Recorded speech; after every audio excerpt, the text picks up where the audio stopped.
suis Sharik Nadia Avancé. Je suis une jeune femme scientifique passionnée par la science, les technologies et la recherche scientifique. J'ai un bachelor en génie électrique et énergétique et je poursuis actuellement un master en énergie et énergie renouvelable.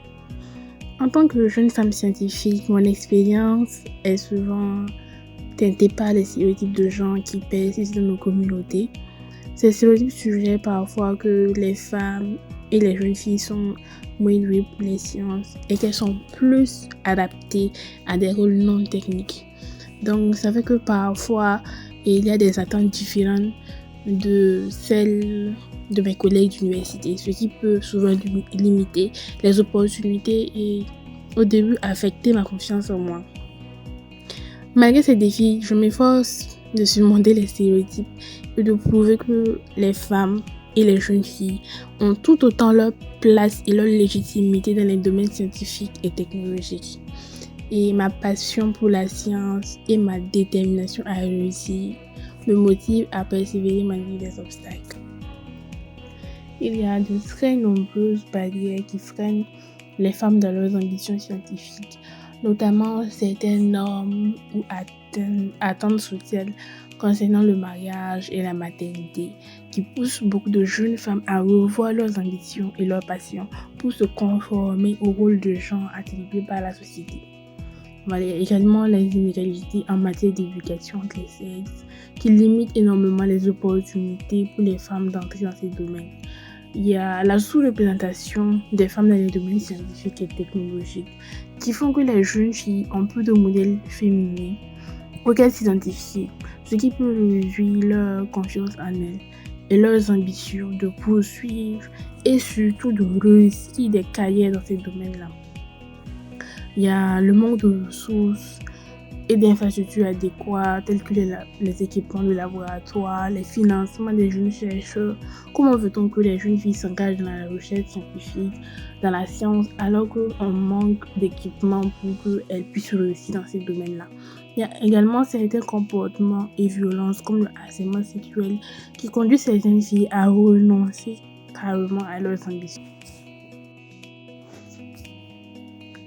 Les stéréotypes de genre influencent négativement la façon dont les femmes sont perçues et traitées dans les domaines scientifiques. Certains de ces stéréotypes, comme les femmes sont moins douées et moins intelligentes que les hommes, surtout dans les domaines de la science et la technologie, conduisent à une remise en question de la compétence des femmes, ce qui limite énormément l'accès à certaines opportunités. Il y a également des stéréotypes comme une femme ne peut pas diriger. Ce stéréotype-là en particulier empêche les femmes d'accéder à des postes de leadership et les relègue très souvent à des rôles moins visibles. Comme exemple de discrimination et de sexisme, il y a le harcèlement sexuel et les commentaires sexistes que j'ai en partie vécu et que j'ai vu d'autres femmes vivre. Ces comportements-là ont un impact dévastateur sur la confiance en soi des femmes dans le domaine scientifique et technique. Ça pousse souvent même certaines femmes à abandonner complètement leur carrière et dans certains cas à se réorienter vers d'autres domaines qu'elles jugent moins discriminants. Ces comportements-là créent vraiment un environnement hostile à l'épanouissement des femmes et les découragent à poursuivre leur passion dans la science.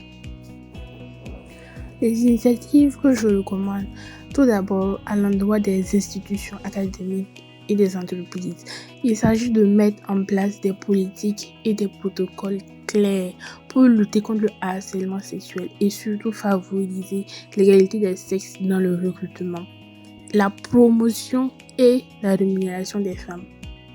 Ensuite, il s'agit de promouvoir des modèles féminins auxquels les jeunes filles, depuis leur bas âge, peuvent s'identifier et surtout en mettant en avant les réussites et les contributions des femmes dans la science, ce qui va inspirer les jeunes filles à poursuivre des carrières scientifiques. En tant que militante féministe, je dirais aux jeunes femmes aspirant à une carrière scientifique de surtout croire en elles-mêmes, d'avoir confiance en leurs capacités et en leur potentiel, de ne laisser personne ni aucune situation leur faire douter de leur place dans ce domaine. Ensuite, il faut qu'elle cherche des mentors, des hommes ou des femmes qui peuvent les guider, les conseiller et les soutenir dans leur parcours professionnel. Et enfin, c'est surtout de faire entendre leur voix. Elles doivent valoriser leurs idées et leurs opinions. La science a besoin d'elles et le monde a besoin d'elles et de leurs idées. Le changement passera surtout par elles.